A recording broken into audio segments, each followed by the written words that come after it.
Muy buenos días a las 10:03 de este sábado, en el que se sancionó la ley. ¿La ley de qué? Ahora vamos a hablar de esto. A las 3:53 de la madrugada, por tranquila mayoría calificada. Y de eso quería hablar en el comienzo y después también. El título de una ley, porque piensen ustedes mismos cómo la nombran a la ley, a lo que se sancionó esta madrugada. El título de una ley, decía, puede representar mucho, poquito, nada, sea corto o extenso. Lo que sí sucede siempre es que la necesidad de economía expresiva lleva a designar con el modo más directo posible. También ocurre con las causas judiciales, con las leyes y con las causas judiciales. A veces ese imperativo de sintetizar redunda en lo correcto y a veces no. A veces solo se trata de resumir y a veces el resumen cambia el significado, parcial o completamente. Por caso, y salvo para el uso periodístico a fin de evitar reiteraciones terminológicas, el proyecto de interrupción voluntaria del embarazo se masificó como la ley de o del aborto. Así volverá a ocurrir y no hay mayor conflicto semántico porque los términos son equivalentes. En cambio, es difícil encontrar algo más opuesto que hablar de la causa de los cuadernos y hacerlo sobre la de las fotocopias. Lo primero, los cuadernos, da por sentado que realmente existieron esas citas de quien supo ser definido mediante la simbiosis de hablar como Monzón y escribir como Borges. Menciones que implicarían la probanza de una corrupción generalizada, inédita, histórica, durante los gobiernos kirchneristas. Lo segundo, las fotocopias, estipula que hubo una operación inicialmente fenomenal de servicios de inteligencia y medios periodísticos, como ahora comienza a demostrar lo que esa causa y otras conexas se caen a pedazos. Muestra de ello, apenas una muestra, es el procesamiento del fiscal Carlos Stornelli por el delito de asociación ilícita debido a maniobras extorsivas y de espionaje que habrían afectado a unas 60 personas. Bueno, toda esta introducción remite a cómo hacemos cirugía, llamémosle, con el pomposo título de ese instrumento que el Congreso ha sancionado esta madrugada. Ley de Solidaridad Social y Reactivación Productiva en el marco de la emergencia pública. Pomposo, ¿sí? No inadecuado. Puede entrársele a cada uno de esos componentes, con la salvedad prioritaria de que estamos hablando de una suma, no de un amontonamiento. Si se pierde de vista este segundo aspecto, quedaría inevitablemente desperfilado el análisis de todo lo demás, por mucho que quepa reconocer la dificultad de síntesis respecto del nombre de la ley. Pero, más allá de esa dificultad también, algunas cosas están muy claras. Cambiemos podría haber hablado de solidaridad social, podría haber presentado un proyecto con ese título, con un título que en esa parte dijera eso. No, nunca jamás, so pena de que hasta los propios se sintieran descolocados. Y de reactivación productiva podría haber hablado, podría haber proyectado. Bueno, de eso sí, porque aisladamente es gratis hablar de reactivación productiva, toda vez que no tiene argumentación contraria. Martínez de Hoz habló de liberación de las fuerzas productivas. Menem lo elevó a categoría de revolución. Pero en el después, comprobado empíricamente, que los neoliberales hablen de procesos reactivantes, suena a joda de muy mal gusto. De hecho, la campaña de Macri se limitó a las oraciones infantiles con las que puede expresarse, y en las que producción, desarrollo, industria no podían siquiera figurar de lejos al cotejarse con una realidad de 4 años de timba financiera y récords de cierre de empresas. Macri debió anclar en el odio gorila por no tener una sola cosa económica de la que agarrarse, y por carácter transitivo renegó de aceptar el estado de emergencia. ¿Qué hizo entonces la oposición frente a esta ley del título largo y, exceptuada de análisis por desquicio intelectual o desquicio a secas, la diputada que se había retirado y que adujo no suscribir el proyecto porque es propio de una dictadura? La oposición amenazó con no dar quórum,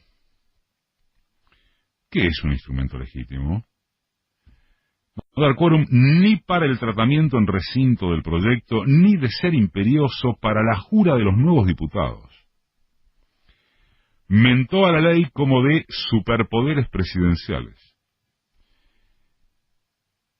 Y sobre todo demagogizó con los derechos de los jubilados, tras haberlo sometido a la masacre de estos años, con las tarifas de los servicios públicos, con el costo de los medicamentos, con el desfinanciamiento del ANSES. En algún momento de la cronología daban tanta vergüenza que los gobernadores radicales, incluyendo al carcelero de Milagro Sala, que regentea Jujuy, gobierna Jujuy, y un correligionario referente, el mendocino Alfredo Cornejo, entraron en razones de esas institucionales con las que tanto gustan afilarse en payada permanente. Más allá de críticas técnicas específicas que el nuevo gobierno aceptó en varios ítems, que el nuevo gobierno renegoció para que se apruebe la ley, críticas que tienen como punto más conflictivo el respeto por los derechos adquiridos de los jubilados y los regímenes especiales. Más allá de eso, decía, puede no admitirse que el modelo global conlleva un cambio de características inéditas, tomando en cuenta el lugar dramático desde donde se parte. Esto es, el plan contra el hambre, la mejora en los ingresos de quienes están en el fondo del pozo, y en todo caso empezar por ahí, la moratoria impositiva para las pymes, de la que resta saberse bastante, la doble indemnización por despidos durante 6 meses, la restricción a las compras en el exterior y para atesorar divisas, y además los gestos, nombres y políticas en áreas como seguridad y justicia, ¿son cuestionables en su sentido genérico? ¿Son algunas partes o es el todo? Y aunque pudiera parecer que es para consuelo, pregunto, ¿no es sintomático quiénes son los enojados con estas primeras medidas? Que están en línea con lo propuesto en la campaña de los ganadores,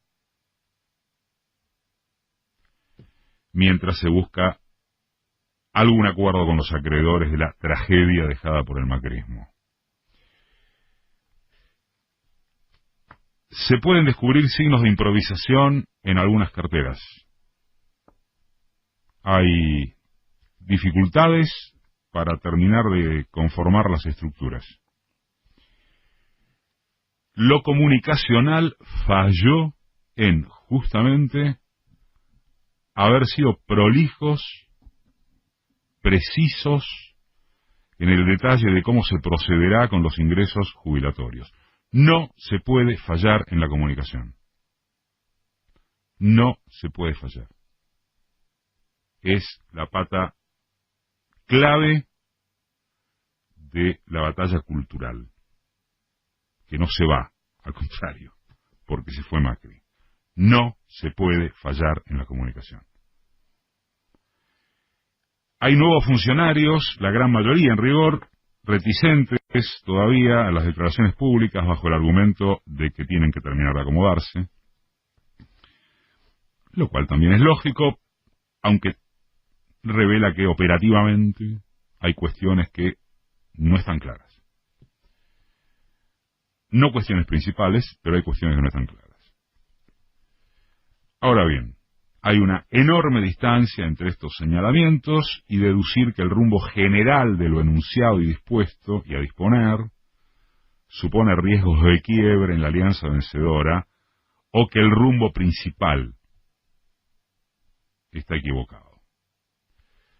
Lo cierto, si es estrictamente por la coyuntura, es que fracasó la movida de impedir el tratamiento de la ley.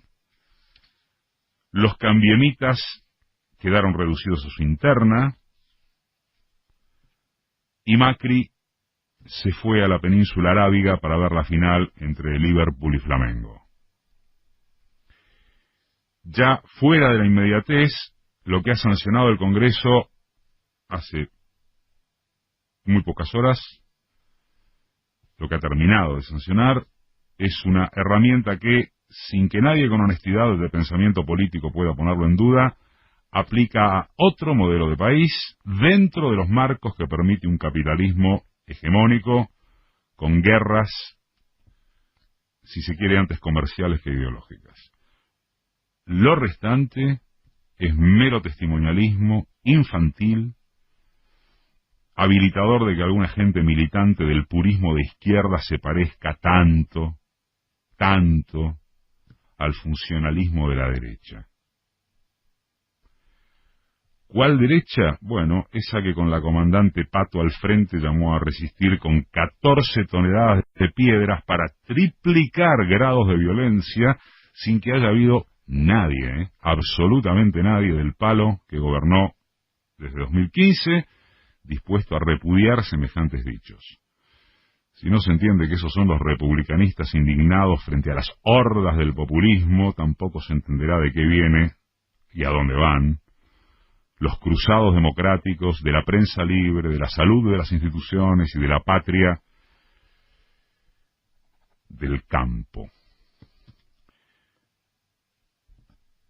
Es aquello de diferenciar, no es muy complicado me parece, entre las contradicciones principales y las secundarias.